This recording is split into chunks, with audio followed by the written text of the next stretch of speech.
ఎందుకంటే ఫ్రీగా ఇచ్చినప్పుడు ఎవరు కూడా లైన్లో నిల్చోవడానికి ఇబ్బంది పడతారు కొంతమంది. అవును. కానీ ఇక్కడ ఇబ్బంది పడాల్సిన అవసరం లేదు, డబ్బులు ఇచ్చి తీసుకోవడం తినడం అంతే. ఎవరికండి, ఎవరి కోసం ఈ భోజనం? ముఖ్యంగా వలస కార్మికుల కోసం, మళ్ళీ ఆటో డ్రైవరు, ఓలా క్యాబ్ నడిపించే వాళ్ళు, మధ్య తరగతి వాళ్ళు ప్రయాణిస్తుంటారు కదా, ఎవరైనా వచ్చి తినొచ్చు, ఎవరైనా తినొచ్చు.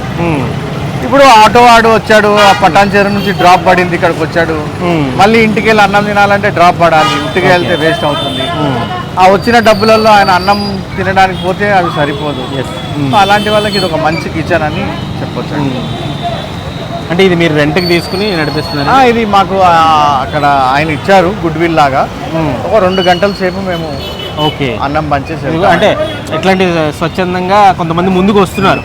అంటే దీని నిర్వహణ ఎలా అండి? అంటే ₹1 అందించడం వల్ల మీకు వచ్చి దీని మీద లాభసాటి ఏముండదు, అవును లాభం ఏముండదు. ₹1 చాక్లెట్ రాదంటారు చాలా మంది. ఎగ్జాక్ట్లీ, అవును. తిన్న వాళ్ళు ఒక ఆయన ముసలాయన అడిగాను, ఎట్లా అనిపించింది ₹1 భోజనం అంటే, ₹1కి బీడీ కూడా వస్తలేదు, అన్నం ఎంత బాగుంది అన్నాడు. అంటే నేనేమంటున్నా, హైదరాబాద్ ఇంత పెద్ద సిటీ అవుతున్నప్పుడు మా స్వచ్ఛంద సంస్థ కూడా ఎన్నో సంస్థలు ఎన్నో రకాలుగా కార్యక్రమాలు చేస్తున్నారు హైదరాబాద్లో ఉన్న వాళ్ళ కోసం. సో మేము కూడా ఇలాంటి కార్యక్రమం చేసి వలస కార్యక్రమాల గురించి, ఆకలి కొన్న వారికి, దాని విలువ తెలిసిన వారికి ఉపయోగపడేలాగా ఇది ఒక ప్రోగ్రామ్ చేసుకున్నాం. ఓకే.